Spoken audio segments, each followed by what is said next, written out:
Olá! No programa de hoje nós vamos conversar sobre networking com a coach e consultora Miriam Gold. Tudo bem, Miriam? Tudo bem, e você? É um prazer recebê-la aqui no programa. O prazer é todo meu. Muito obrigada pelo convite. Explica pra gente, Miriam, existe ainda essa visão dos profissionais de se considerarem interesseiros na hora de praticar o networking? Boa pergunta. Existe sim. Existe sim. Porque, na verdade, o que acontece com o mundo profissional? A gente fica tão envolvido no dia a dia profissional que a gente só se toca de fazer o networking quando a gente está realmente precisando. E esse é um ponto super desagradável, porque você aprende a fazer o networking quando você precisa do networking. E você tem que fazer o networking sabendo fazê-lo sem ser utilitarista. Porque a visão do mercado, sim, é que quando você procura alguém para o networking, é que você está querendo alguma coisa. E a gente tem que transformar isso em vez de eu estar querendo algo do outro, eu ter algo para contribuir para o outro. E como construir uma rede de contatos equilibrada? Bem, existem duas características das redes de contato. Elas podem ser quantitativas ou qualitativas. O melhor hoje em dia é você ter as duas formas de networking na sua rede. Como assim? Claro que você vai selecionar e convidar os teus contatos entre clientes, fornecedores, hierarquia superior, seus subordinados, não é? E vai procurar também ampliar a quantidade de contatos no sentido dos seus pares em outras empresas, dos superiores em outras empresas, para você ter uma rede equilibrada, para você ter qualidade e você ter também quantidade. Porque o que a quantidade pode trazer? A quantidade pode te trazer a oportunidade da visibilidade para outras pessoas que não te conheçam. De que forma, Miriam, pode acontecer a abordagem aos contatos de primeiro grau? Você sabe que um dos pontos interessantes nos contatos de primeiro grau, e isso eu observo na prática, no mercado, com os assessorados, onde é que se obtém a oportunidade de você se apresentar? Não é com contato de primeiro grau, é com contato de segundo grau.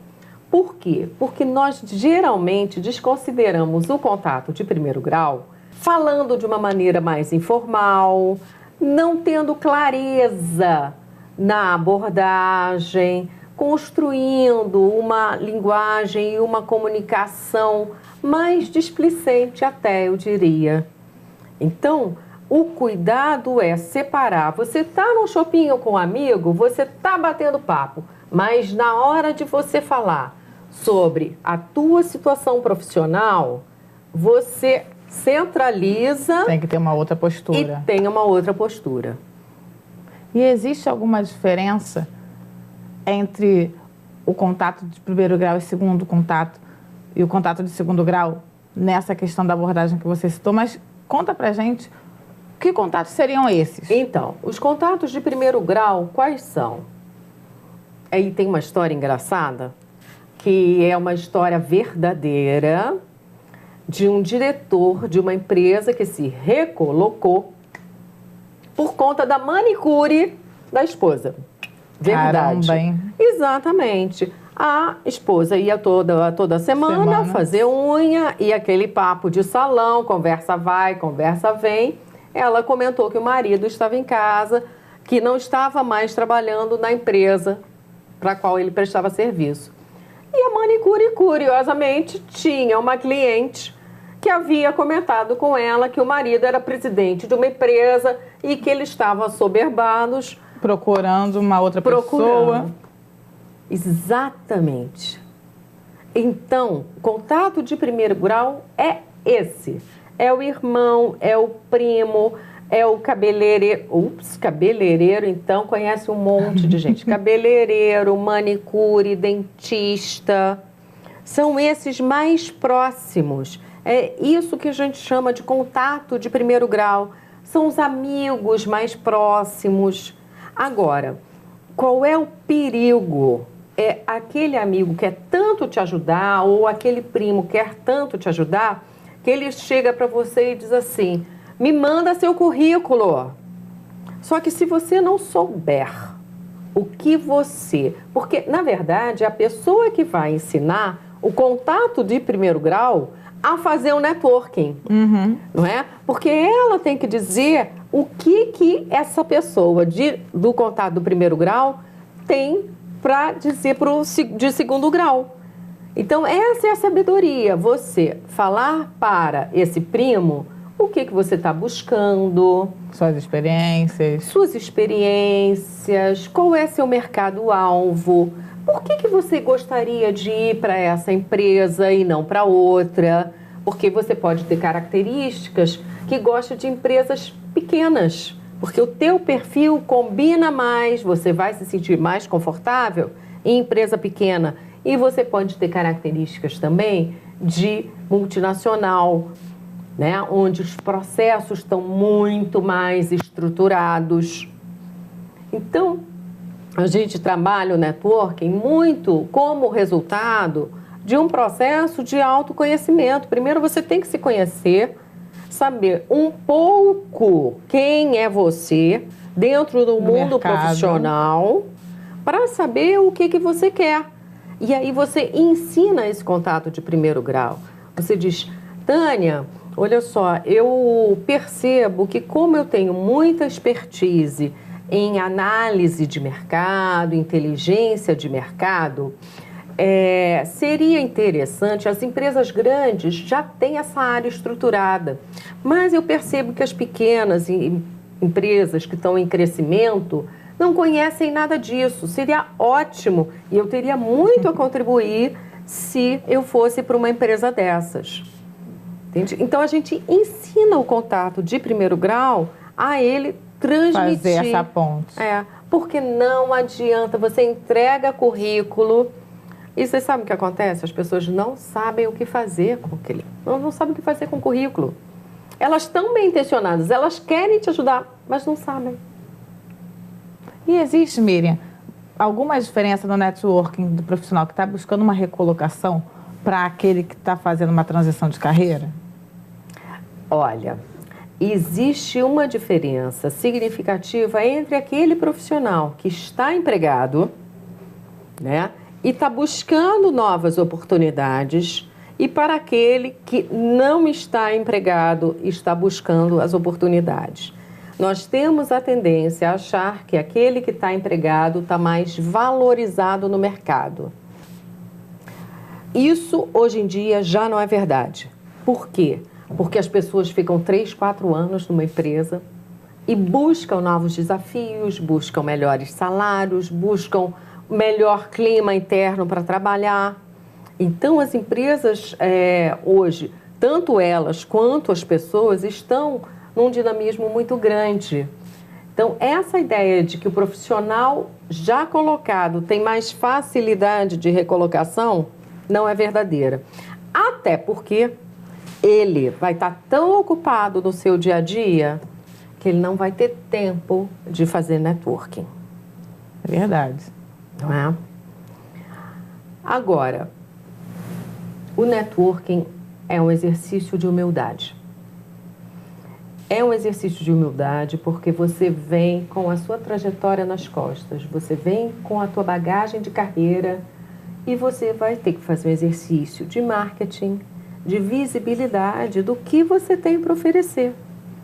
Miriam, de que forma o LinkedIn pode ser usado como uma ferramenta de networking? O LinkedIn é hoje uma das melhores ferramentas de networking que nós temos. Por quê? Porque ele propicia a conexão das pessoas, né? De uma pessoa com outra, que ele não conhece, mas que ele pode ter um ponto em comum. A partir desse ponto em comum, essas pessoas podem ter interesses de mercado em comum.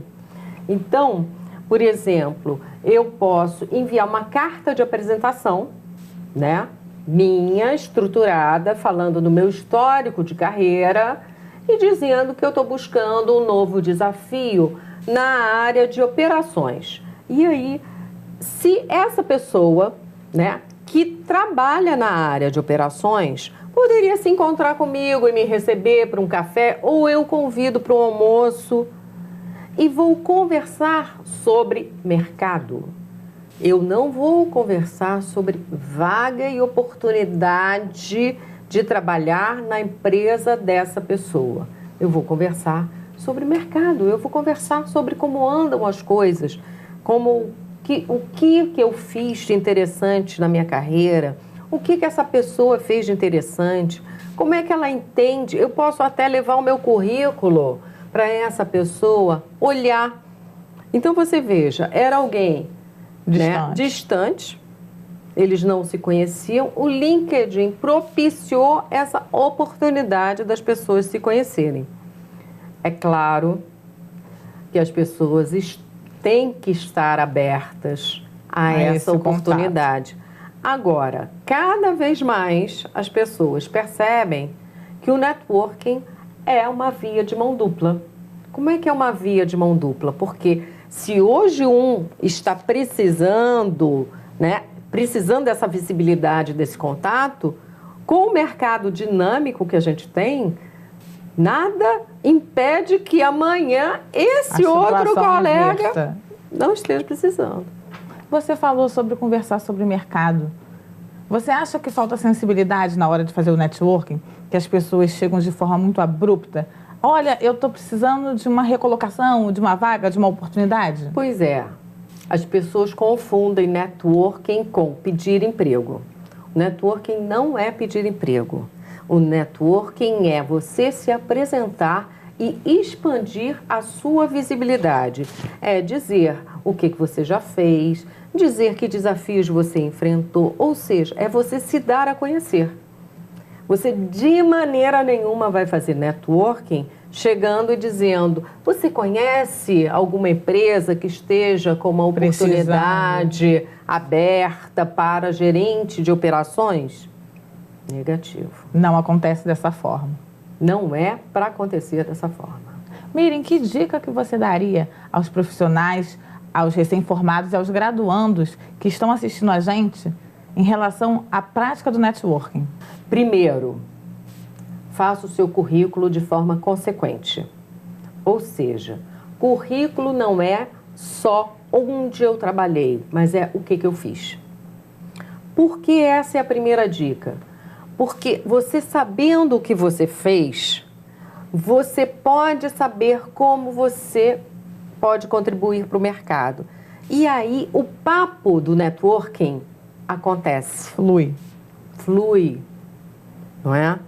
Outra dica, mantenha a sua rede de relacionamento. Não procure a pessoa quando está precisando, procure a pessoa para conversar, né? Hoje em dia, o mundo está tão perdido numa falta de identificação das pessoas, as pessoas são números, né? Que é importante retomar e conversar. Tânia, pois é, o que você anda fazendo? Você está escrevendo um livro de histórias infantis? Puxa, eu nem sabia dessa sua vertente. É isso que é networking. Se dar a conhecer. Então, porque o profissional tende a achar que basta fazer o currículo colocando as empresas em que trabalhou, não é? E aí ele vai chegar e vai dizer: olha, eu trabalhei nessa empresa, nessa aqui, nessa outra, então eu quero agora uma multinacional. Não adianta nada. Tá? Então, primeira dica, tenha consistência no que você tem para oferecer para o mercado. Segunda dica, goste de conversar com as pessoas. Tenha prazer em saber o que o outro está fazendo. Por que ele foi por esse caminho? Não faça pré-julgamentos. Isso eu não quero, isso eu acho horroroso. Não sei fazer. Né? Converse. Isso é networking. Tem alguma outra informação, algum dado que você gostaria de acrescentar, Miriam? Faça sempre follow-up. Não procure as pessoas só na hora que você precisa. Procure as pessoas porque você gosta das pessoas. Isso é fundamental no networking. Com certeza. Obrigada, foi um prazer tê-la aqui no programa. De nada. Prazer foi meu. Estou à disposição. Opa, que essa seja a primeira de muitas, hein? Ok, com certeza. Ficamos por aqui. Não deixe de acessar o site do Conselho e conferir as novidades do CRA-RJ nas redes sociais. Até mais!